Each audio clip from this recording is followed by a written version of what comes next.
Hi, Chris Newman, Truth and Consequences. Today is time to look at an open letter from Christian leaders to all members of Parliament. Apparently about 440 Christian leaders sent a letter to the Parliament. Now our question is, are they Christian leaders or Christian deceivers? We can take confidence in their opening statement that the Christian leaders from across Aotearoa, New Zealand, express our commitment to Te Tiriti o Waitangi. Wow, so we've got a commitment to the Treaty of Waitangi. This is very reassuring. Now the language goes on and they say that the leaders say they affirm that Te Tiriti o Waitangi protects the tino rangatiratanga of Papua and Iwi, and that rangatiratanga over land and taonga is to be upheld. Let's unpack that. I'm going to do a little rundown. Te Tiriti o Waitangi has as participants 3 parties, not 2. There is no Maori relationship with the Crown. We have the 3 parties are the Queen, the chiefs and tribes, and all the people of New Zealand. There is nothing in Te Tiriti o Waitangi about the Crown as a legal entity. So, they're wrong. Next point, New Tirani is the name used in the treaty, not Aotearoa. None of the chiefs and tribes, the 520 who signed, or the people of New Zealand, or the Queen, or Captain Hobson, not one of them ever mentioned the word Aotearoa. Strike out again for these poor Christian leaders. There is New Tirani if they want to keep to Te Tiriti o Waitangi, which they are committed to, but there's no Aotearoa. Now, what's also interesting is in Te Tiriti, there is a surrender of tikanga. And so the rangatiratanga is surrendered, and we end up with the rangatiratanga, which they mention in here, which is the continuation of chiefly sovereignty, cannot operate anymore because there is a higher sovereignty has come to the land, which is the British common law. Now, the British common law is superior to tribalism, and when this letter is referring to iwi Maori, they're talking about tribalism. There is no such thing in the treaty. Tribalism is not endorsed as a system for New Zealand. And now the treaty itself is Christian-based. We know that, so therefore there is no room in it for what they call rangatiratanga, or a guarantee of rangatira authority. That is not in the treaty. The treaty brings in quite a different understanding. There is no iwi collective rights, but the chiefs and tribes, the people of New Zealand, are invited to become British subjects, to consent to being British subjects. Because there is no relationship with the Crown, the chiefs and tribes are invited to consent to having British common law rights.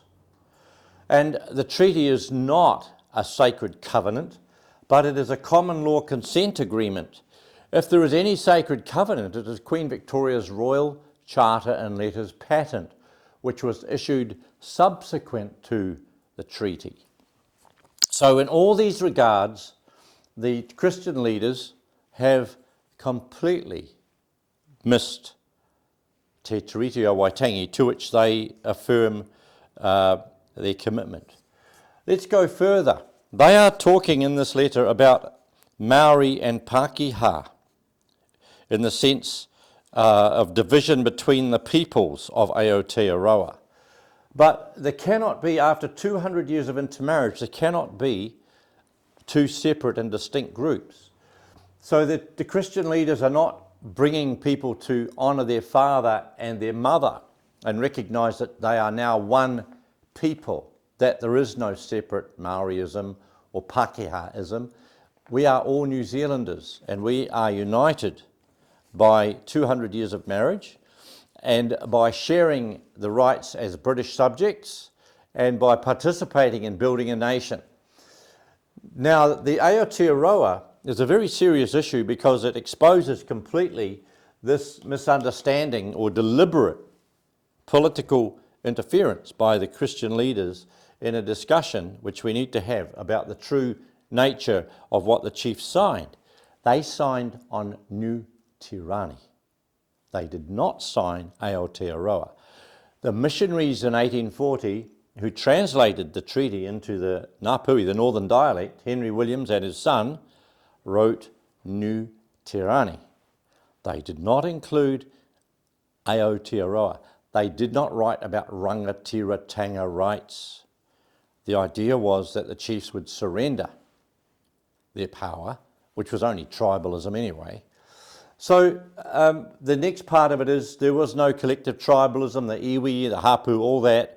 Yeah, people can have their own family relationships, but they were invited to have personal and individual rights under the British system and the common law. So we've knocked out the core of the Christian leaders' statements. This is getting serious because the words of 1845 Maori Dictionary were written by the same author who translated Te Tiriti, the Williams families, or missionary family, and they said in 1845 the meaning of taonga, a word that's used in this letter, means possessions, not lands and estates, forest and fisheries. The possessions of someone in 1840, a tribalist, might be their blanket, their canoe, their axe, their musket, their cooking pots, whatever.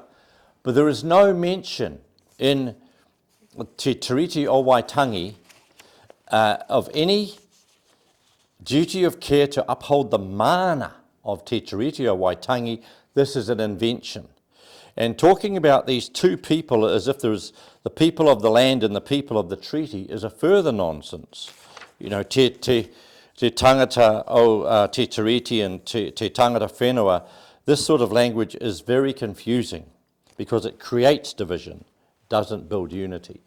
So in the end, we must understand that modern Christians have betrayed the mission which was established back in 1840 by the first generation of missionaries to this country. They set it square. In 1920 to 1940, the great Maori prophet, T.W. Rātana, came in right behind all of that and said, with the treaty in one hand and the Bible in the other. He did not say with the treaty in one hand and Karl Marx in the other, or the Marx brothers or anything else. He made it abundantly clear that the treaty itself was based on Christian principles. So the Christian principles teach us to be very wary of deceivers, especially deceivers and liars. Jesus warned us about them and said they are from their father, the devil, and they love to do his work. So we have a list here of 400 odd people who call themselves Christian leaders, and sadly, they have completely failed to understand the treaty. We know about the Treaty of Waitangi Act 1975, and we've already established that that act is fraudulent because the Freeman English version was substituted for the correct draft, which missionaries Williams and also James Busby and others were involved in, which specifies the real meaning of the English language and the treaty itself.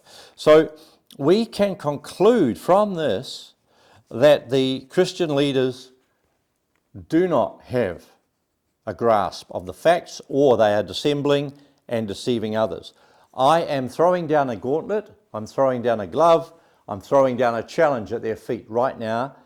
Any one of them can meet me anywhere with weapons of their choice, rhetoric, logic, hopefully we can all get our grammar sorted, and I will debate them on the content of their letter and establish without a doubt that they have been deceived. Somebody some group has deceived them, and they have all signed on to an open letter which is full of errors and full of, I'm afraid, full of lies.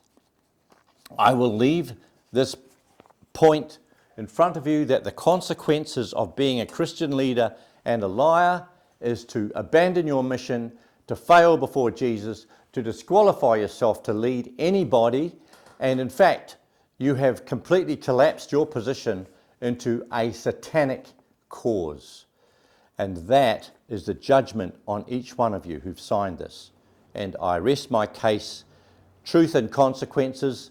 The consequences are you're unfit to stand because you cannot even match the foundation of faith and truth set by Henry Williams, the first missionary to put together the treaty and establish this foundation for unity in New Zealand back in 1840. How far you have fallen since then, Christian leaders. How far you have lost your warrant, your quality and your qualification to stand representing Jesus' words and his mission on this nation. Others of us are prepared to stand forward and challenge you and open up a way of light, truth and love and reconciliation based on the original ideals which were invested so deeply in this nation and to which the chiefs and tribes and all the people of New Zealand, Queen Victoria and all their representatives were fully in agreement at that time. Thank you.